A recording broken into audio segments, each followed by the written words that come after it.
Hi guys, so this is video 4 out of a couple weeks that I have lined up for you guys of me photographing my kiddos at home during this social distancing time. So I don't know about you guys, but picking up my camera has been so therapeutic for me, and I have loved photographing my babies.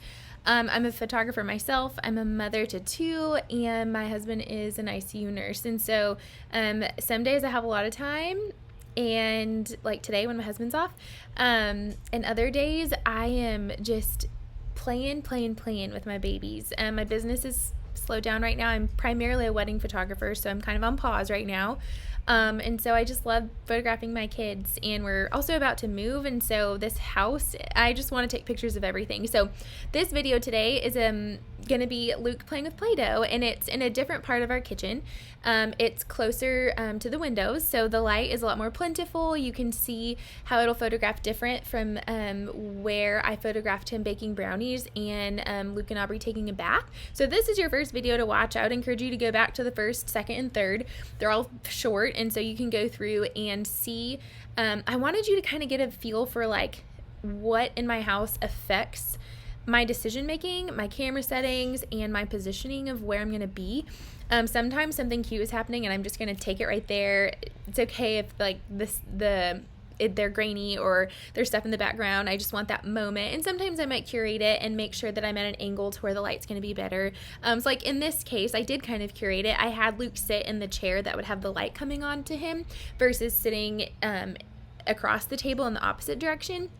So my iPhone video will kind of explain that. But after you see my wonderful iPhone video, then you'll see my Lightroom editing program and see how I edit the images and kind of talk through more of the lighting situation. So I'm trying to photograph some indoor and some outdoor so that you guys can see the difference between those, kind of get into my head, see how you can apply this to your home situations, and hopefully just also inspire you to see the beauty in playing a lot of different games and activities with your kids at home, or doing whatever you're doing that's filling your time at home. I hope that it can just be a really wonderful creative outlet for you guys. I hope that y'all are staying safe and healthy and taking care of yourselves. So I will show you guys the iPhone footage of my kitchen and Luke playing with Play-Doh, and we'll dive on in. Okay, so for these pictures, I want you to see where the light source is coming from. So the way I took advantage of this was I had Aubrey and Luke in the good light. So the light from the window is coming on to Luke. So I'm standing here and taking pictures of him so that the light is coming onto him perfectly and he's not awkwardly backlit. And then I'm shooting Aubrey from this angle, and you can see she's well lit, and while this side of her face might be a little darker, it's completely fine. And I could probably even stand right here, but I don't like that background as much. So you'll see most of my images are taken this way, and he's just candidly playing, she's candidly eating, nothing out of the norm, and I'm taking pictures. So I'm walking you through my decisions of where I could shoot. I mean, I could shoot this way. I don't really love the background, but also this light is coming in from right here, and so it makes it hard for your camera to focus on your subject when you have all this backlighting coming in. Now, backlighting can be good, but in this situation, it just makes it a little tricky. Same with Luke. Don't really want to shoot this way. Meanwhile, he's eating Play-Doh. So that's why I chose this angle and this angle. Just thank you for forgiveness there. Now you can see how good Luke's skin looks. He's well lit. You know that the window, there are like 2 walls with the window, so coming from over here on his left side and then directly in front of him, which is where I'm standing. And so there's great light coming onto him. I'm going to immediately adjust this. I'm going to go by my countertops, how I'm going to level the picture because I just like level pictures. So whenever I do this and turn the screen, I click R on my keyboard, and then it crops it. So, okay, I'm going to go to my preset, and it makes it super bright. So I'm going to take down the exposure some and take down the lights some, because those bring it in quite a bit in the highlights. Now his face looks pretty white. I'm going to add some warmth just subtly right here. And then maybe add some of those tones in.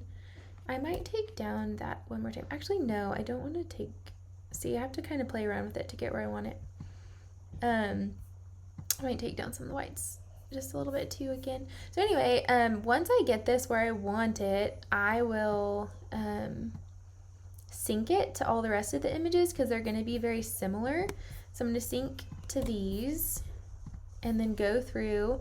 This is shot in the same place again, and so basically I just let him play and kind of anticipated like what he would be doing when he picked up a new tool to play with. And I only took this for you to see the setup of our kitchen, which you did from the iPhone photo. So this is kind of what it would look like if I had shot from this angle, which would work fine. It just wasn't a beautiful background, and so that's why I chose, this isn't a favorite image because of that.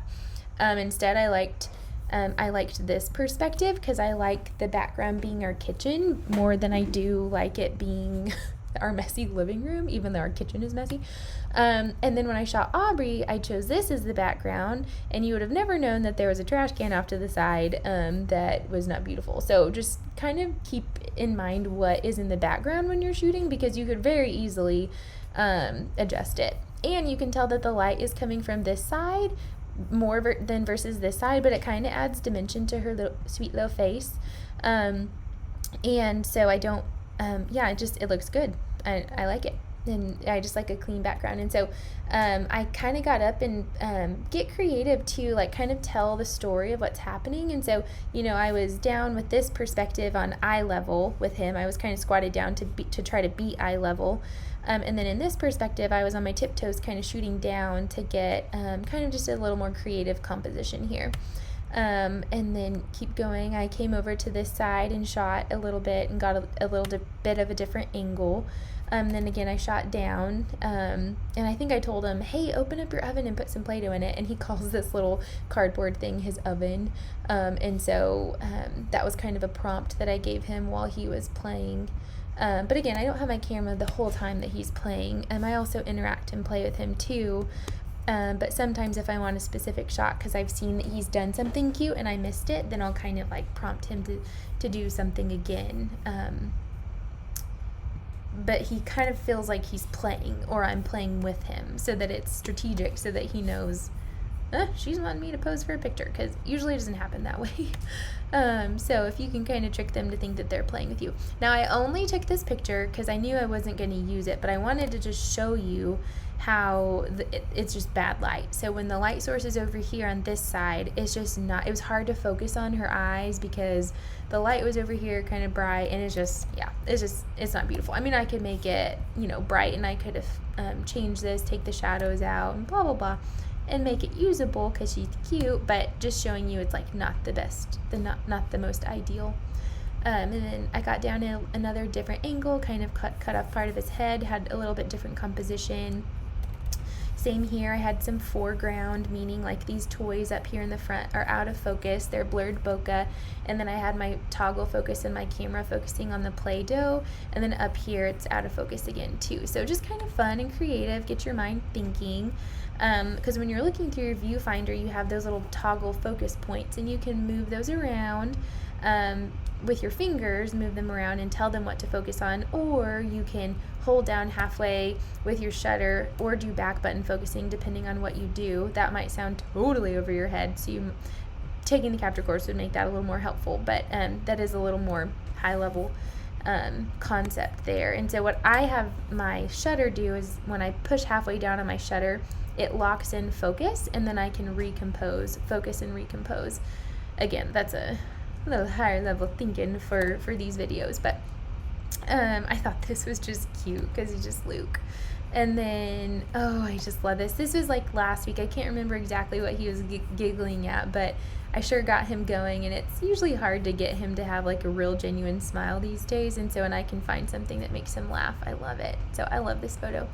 Anyway, I hope this was helpful to you guys, even just thinking of like how to prompt your kiddos to play, how to, I did manipulate the situation in that I knew he wanted to play Play-Doh, but I just told him where to sit while he played with it, so that way I knew that I would get cute photos with good light.